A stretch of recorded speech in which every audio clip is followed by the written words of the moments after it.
الحمد لله وحده والصلاة والسلام على من لا نبي بعده. أعوذ بالله من الشيطان الرجيم. ويوم يعرض الذين كفروا على النار أذهبتم طيباتكم في حياتكم الدنيا واستمتعتم بها فاليوم تجزون عذاب الهون بما كنتم تستكبرون في الأرض بغير الحق وبما كنتم تفسقون. سبحانك لا علم لنا إلا ما علمتنا إنك أنت العليم الحكيم. رب اشرح لي صدري ويسر لي أمري واحلل عقدة من لساني يفقه قولي واجعل لي وزيرا من أهلي رب زدني علما وارزقني فهما ثم أما بعد. گرامی قدر بھائیوں، بہنوں اور پیارے بچوں، پتہ چل گیا کہ لِكُلٍّ دَرَجَاتٌ مِّمَّا عَمِلُوا. قیامت کے دن ہر ایک کے لیے ایک مقام ہے اس کے اعمال کی ویلیو اور قدر کے بمطابق.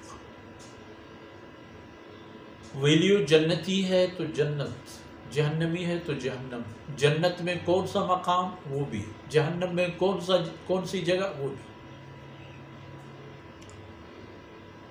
فرماتے ہیں یوم یعرض الذین کفروا علی النار، وہ دن ناقابل فراموش دن ہوگا جب کفار کو آگ کے سامنے لایا جائے گا. یعرض الذین کفروا، جن لوگوں نے کفر کا انتخاب کیا. یوم یعرض الذین کفروا علی النار، ان کو آگ کے سامنے لایا جائے گا.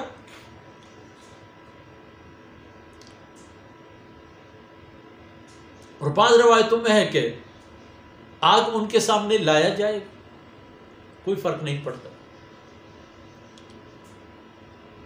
اور ان سے کہیں گے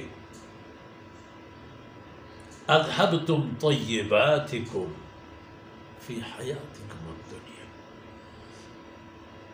اچھی اوقات، اچھی فرصتیں اور اچھا زمانہ آپ لوگوں نے گزار دی.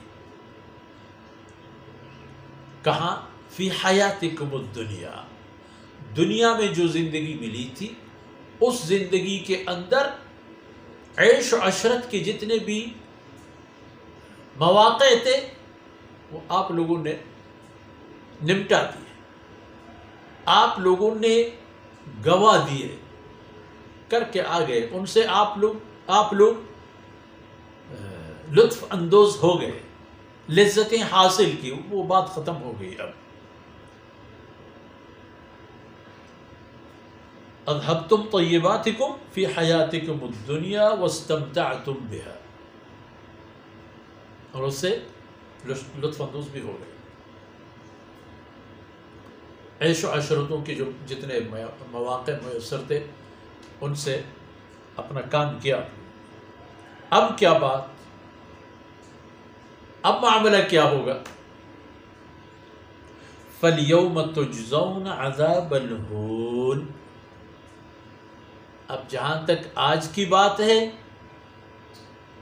اس زندگی کی بات ہے، یہاں کی بات ہے، تو اب تم لوگوں کو جو جزا دی جاتی ہے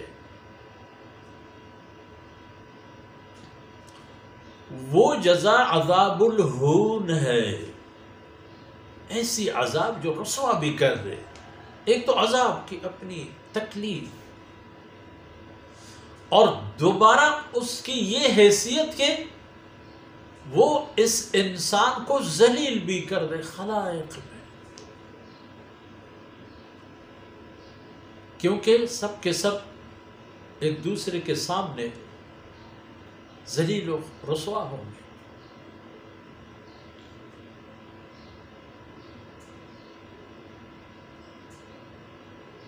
سبب کیا؟ ایسا کیوں کیا جائے گا؟ آپ لوگوں کے ساتھ یہ سلوک کیوں روا رکھا جائے گا؟ بما کنتم تستکبرون فی الارض، اس وجہ سے کہ روئی زمین پر تم لوگوں نے جو عظمت اور کبریائی کا ایک جھنڈا، خیالی جھنڈا، ہوائی جھنڈا تھامے پھرتے تھے، اللہ اور اس کے رسول کی باتیں خاطر میں نہ لاتے جنہوں نے وجود دی۔ اللہ نے اپنی ذات اور اپنی کمال و کرامات اور فضل سے وجود دے دی بنی نوع انسان کو، اور اپنے نبیوں کے ذریعے انسانوں کو آگے چلنے اور اب بہترین مقصد پانے کے مواقع اور فرصت عنایت فرمائی۔ بما کنتم تستکبرون فی الارض، لیکن تم لوگوں نے کیا کیا؟ روئی زمین پر تکبر کا راستہ اختیار کی، اللہ اور اس کے رسول کی باتوں سے اپنے آپ کو اور بھی اوپر چڑھا دیا۔ ہم تو شان والے، تو باتیں تم نے کی تستکبرو، اور وہ بھی بغیر حق، کوئی دلیل، کوئی حجت، کوئی عذر، کوئی سبب۔ کیوں ایسا کرتے ہو؟ کوئی عذر نہیں۔ وَبِمَا كُنْتُمْ تَفْسُقُونَ، اور اس وجہ سے کہ تم لوگوں نے اللہ کے قوانین بھی توڑ لیے، تکبر کی، اپنے آپ کو بہت بڑا سمجھا، اپنے آپ کو پتہ نہیں کتنے مارخان کا درجہ دی دیا، 30 مارخان یا اس سے بھی زیادہ، اور تفسقون، فسق و فجور کا راستہ اپنایا، اللہ کی باتیں توڑتے چلے گئے، اللہ کے ممنوع حدود پلانتے چلے گئے۔ یہ ہوگا اس کا صلہ۔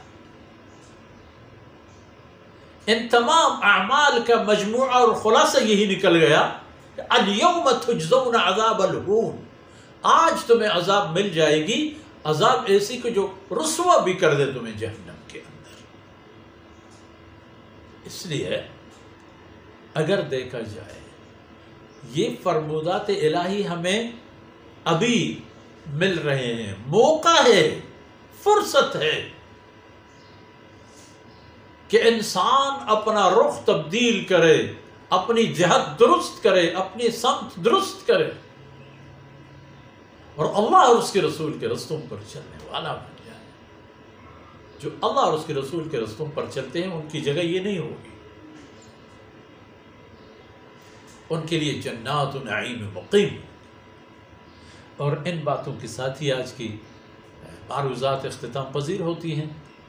اللہ رب العزت کوتاہیوں سے درگزر فرمائے، اور جو عرض کیا گیا میرے اور آپ کی نیکیوں میں شامل ہو جائیں۔ وصلی اللہ علی نبینا محمد وعلی آلہ وصحبہ اجمعین۔